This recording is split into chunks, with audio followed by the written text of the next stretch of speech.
La séance est reprise et la parole est à Monsieur Bastien Lachaud pour la France insoumise.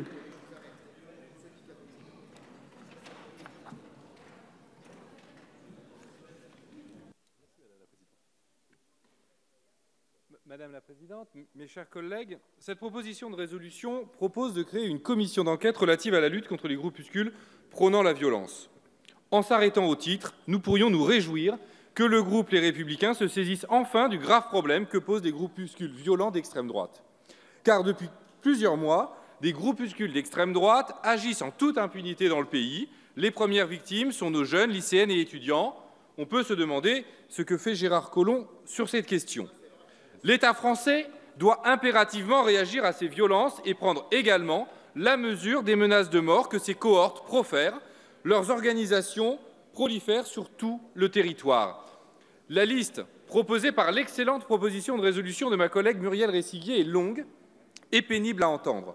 Nous pourrions malheureusement encore la compléter. Par exemple, dès la fin d'année 2017, le bastion social ouvertement raciste a pu, sans difficulté, ouvrir plusieurs bars et lieux de convivialité dans de nombreuses villes de notre territoire.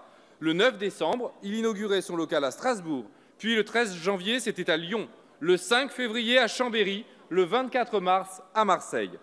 Le 30 juin 2017, les locaux du réseau Accueil Insertion Héros, qui vient en aide aux mineurs isolés, ont été saccagés par la Ligue du Midi. Les militants fascistes se sont introduits dans le local de l'association en hurlant des slogans racistes, incitant à la haine. Les militants de la Ligue du Midi se sont filmés et ont diffusé une vidéo de propagande sur les réseaux sociaux notamment. Ce groupe continue d'exister. Le 16 mars 2018, le lycée autogéré de Paris a été attaqué par des vandales armés de barres de fer se réclamant du GUD, faisant des saluts nazis et proférant des insultes homophobes. Ils ont blessé 2 élèves. Le 22 mars 2018, au sein de la faculté de droit de Montpellier, un commando extrémiste d'une dizaine de personnes cagoulées et armées de tasers ont frappé des étudiantes qui occupaient un amphithéâtre pour protester contre la loi orientation et réussite des étudiants. Quelques jours après, le 26 mars à Lille, des étudiants ont été frappés violemment en marge d'une assemblée générale par des personnes se revendiquant de génération identitaire. Le 28 mars, lors de la marche blanche en hommage à Madame Mireille Knoll, moi-même, le groupe parlementaire de la France insoumise et particulièrement son président, avons dû subir les attaques, bousculades violentes, insultes, crachats, menaces de mort ou de viol, alors que nous étions présents en écharpe à une marche à laquelle l'ensemble des groupes parlementaires avaient appelé. Nos travaux en séance publique avaient même été exceptionnellement suspendus pour y participer. De nombreux collègues présents ont été choqués par cette violence. Le président Ferrand avait eu le courage de manifester sa désapprobation en quittant la marche, mais pas, je le rappelle, le ministre Gérard Collomb ni le président de Rugy qui ont préféré détourner le regard et n'ont rien jugé utile de faire, ni alors ni depuis. Plutôt que de respecter le cadre républicain et permettre à un groupe parlementaire de s'associer à cette marche, il a été écarté du cortège. Plutôt que les agresseurs, la LDJ, organisatrice de cette agression, qu'il a par ailleurs revendiquée sur Twitter, n'a pas depuis été inquiétée. Le 29 mars dernier, le groupuscule Bastion Social, encore lui, a attaqué 6 étudiants sur le campus universitaire de Strasbourg. Le 6 avril 2018, ce sont encore ces groupuscules qui ont tenté d'entrer dans l'université de Tolbiac pour passer à tabac les jeunes qui occupaient le bâtiment. Le 22 avril, Génération Identitaire organise, au mépris de l'état de droit, une action de blocage de notre frontière dans les Hautes-Alpes, en agitant la haine envers les personnes migrantes. La réaction de l'État est immédiate et sans appel. Le ministère publie un communiqué de presse. Le 10 mai 2018, un groupe d'une vingtaine de personnes agresse les étudiants mobilisés du centre Malesherbes afin de tenter de lever le blocus en cours. Tous ces groupes ont en commun la violence, l'incitation à la haine. Et je le rappelle, toutes les formes de racisme, le sexisme, les LGBTQI-phobies que prônent ces organisations ne sont pas des opinions, ce sont des délits. Par ma voix, le groupe de la France insoumise exprime sa solidarité totale avec les victimes de ces cohortes. Mais il est de la responsabilité de l'État de lutter contre ces groupuscules qui prolifèrent, répandent partout la haine des autres, la violence, foulent aux pieds les principes de la République, bafouent ses lois, méprisent les règles de la démocratie, assument impunément ce qui est le monopole de l'État, le contrôle aux frontières. Le Code pénal donne les outils nécessaires et efficaces pour que le gouvernement puisse agir.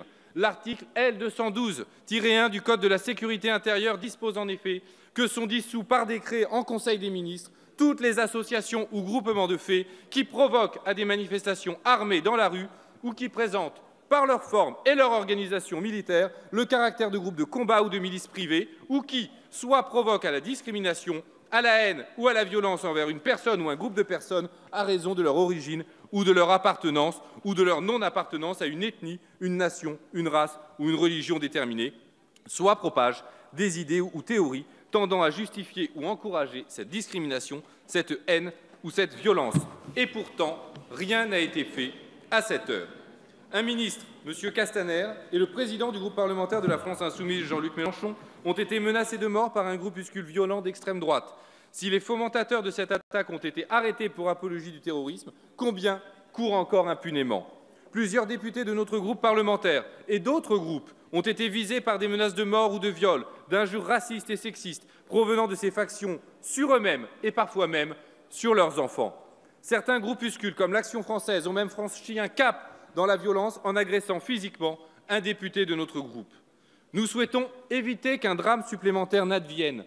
Il ne faut pas attendre qu'une personne ne meure pour agir. Nous tenons à rappeler que si la mort de Clément Méric a été suivie de la dissolution du groupe des jeunesses nationalistes révolutionnaires, elle aurait peut-être pu être évitée par une dissolution antérieure de ce groupe violent. Face à cette inquiétante recrudescence, l'inaction relèverait de l'inconscience ou constituerait une acceptation, voire un encouragement de ces actes violents et du refus des règles démocratiques. Nous ne pouvons le tolérer. Mais quelle n'a pas été ma surprise en lisant la proposition de résolution de mes collègues les Républicains. Nulle trace de ces groupuscules violents fascisants. Il est question exclusivement des violences qui ont eu lieu le 1er mai dernier. Pourquoi une telle restriction? Car ceux-ci, je l'ai dit, ne se contentent pas de prôner la violence, ils agissent de manière violente. Mais si vraiment le groupe Les Républicains souhaite reparler de ce qui s'est passé le 1er mai, nous pouvons proposer une approche qui me semble plus pertinente. En effet, ce 1er mai a été une triste journée où l'État s'est révélé incapable de garantir le droit constitutionnel de manifester. Les cortèges syndicaux et politiques traditionnels du 1er mai ont été empêchés de défiler. Il semblerait que cela soit au moins en partie dû au manque d'anticipation de la part de la préfecture, en partie à cause du manque d'ordre pour agir au moment opportun. Le secrétaire national du syndicat Alliance a indiqué que si les policiers n'ont pas agi tout de suite, c'est parce qu'ils n'en ont pas reçu l'ordre. Je cite, « Il faut comprendre qu'en maintien de l'ordre, les policiers perdent tout pouvoir d'initiative, ils ne font qu'obéir aux instructions. » A posteriori, on constate que le gouvernement, grâce à une couverture médiatique complaisante de cette journée, a trouvé dans ces violences un relais efficace pour dénigrer la manifestation, leurs organisateurs et plus largement la liberté fondamentale de manifester. De la bouche des forces de police elles-mêmes, la gestion d'une manifestation revêt un caractère politique. Voilà une vraie question que l'on peut poser relativement à ce 1er mai. J'étais moi-même présent dans le cortège ce jour-là, pacifiquement, cela va sans dire, et nous avons dû prononcer la dissolution de notre cortège dans l'impossibilité que nous étions de défiler pacifiquement.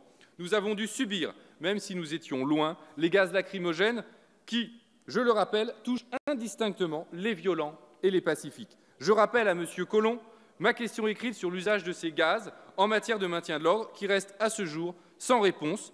Je demande si son ministère dispose d'enquêtes scientifiques rigoureuses établissant l'innocuité de ces gaz et lui demande, le cas échéant, de les rendre publics. Aussi, cette proposition de résolution nous semble complètement à côté du sujet. Elle n'identifie pas les groupuscules activement violents et ne saisit pas non plus l'instrumentalisation politique faite par le ministre de l'Intérieur des violences que le retard à l'action n'allait pas manquer de permettre.